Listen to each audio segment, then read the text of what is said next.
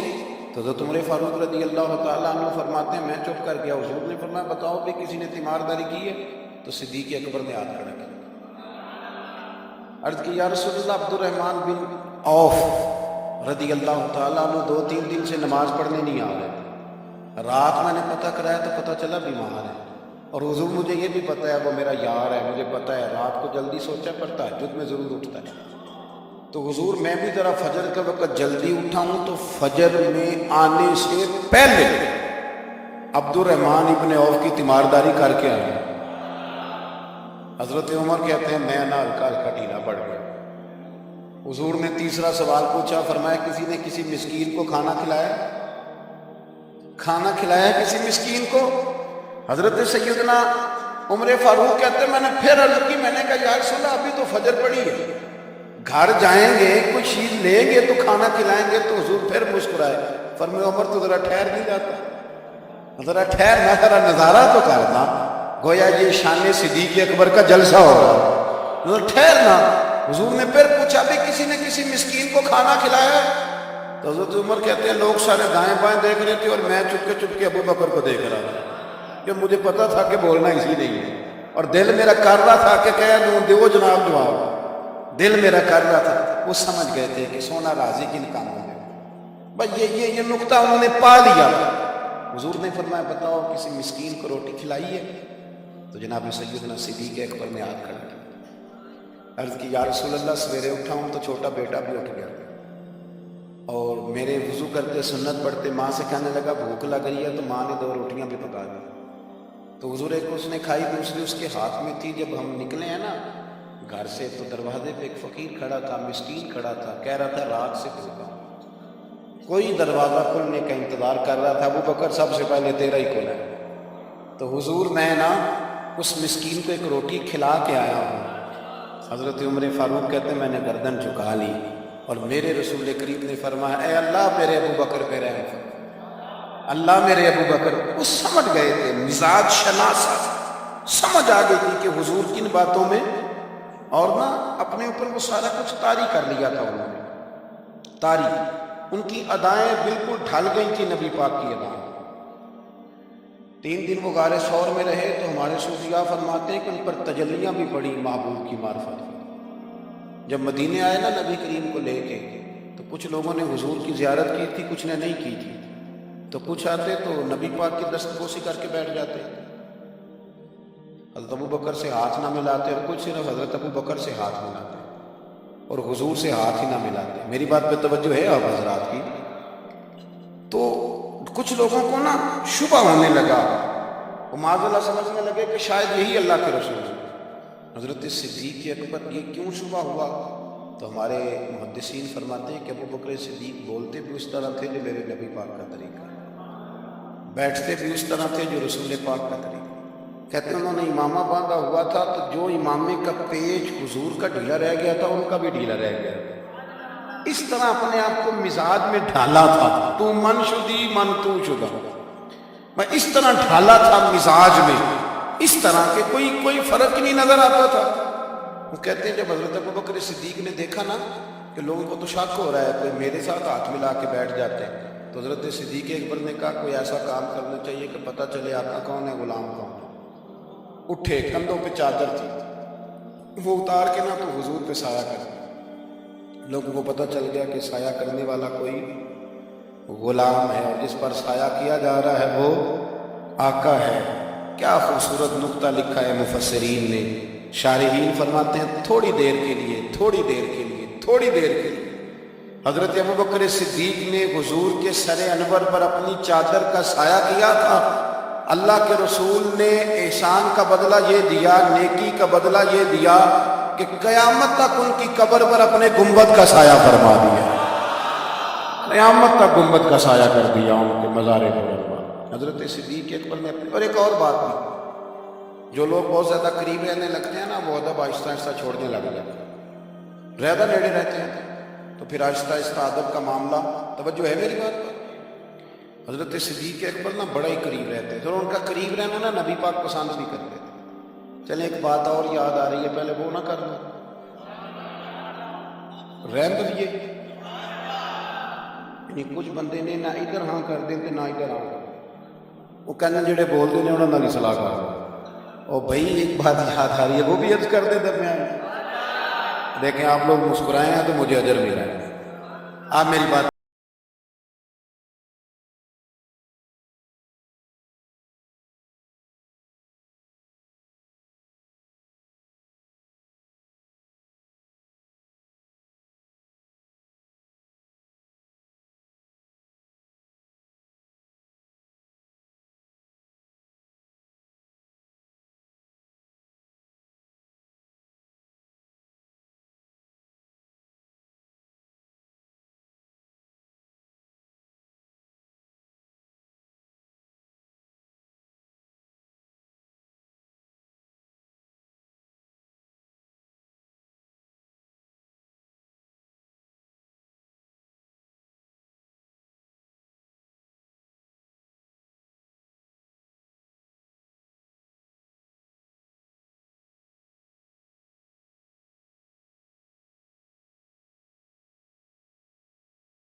نبی کریم سے پیار کیا تو پھر حضور کی اولاد سے بھی پیار کیا۔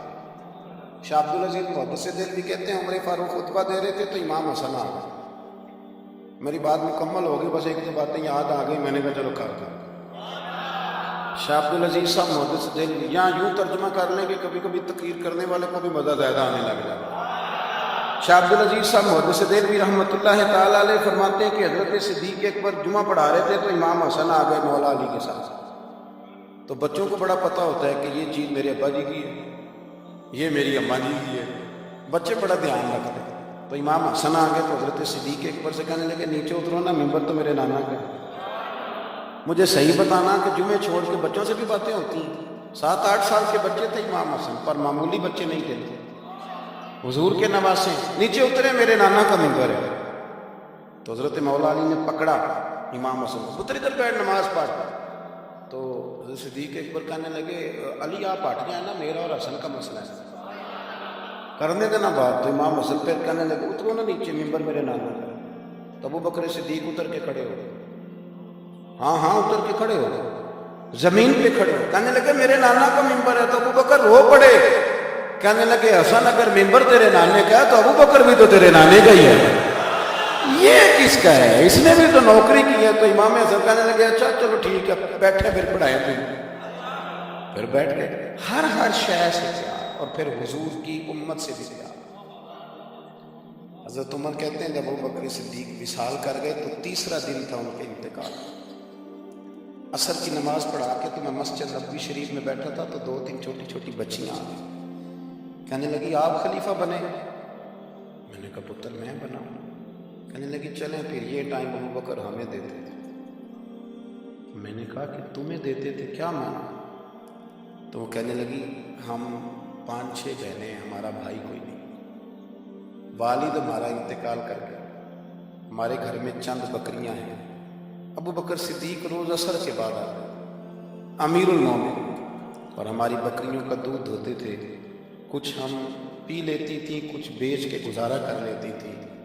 اور پھر وہ بیٹیاں رو پڑی، کہنے لگی چچا 3 دن ہو گئے ان کے انتقال کو، میری ماں روتی ہے، میری بہنیں روتی ہیں، وہ دروازہ دیکھتی ہیں کون آئے گا بکریوں کا دودھ دھونے۔ آج کسی نے بتایا آپ خلیفہ بنے، چچا چلو گے؟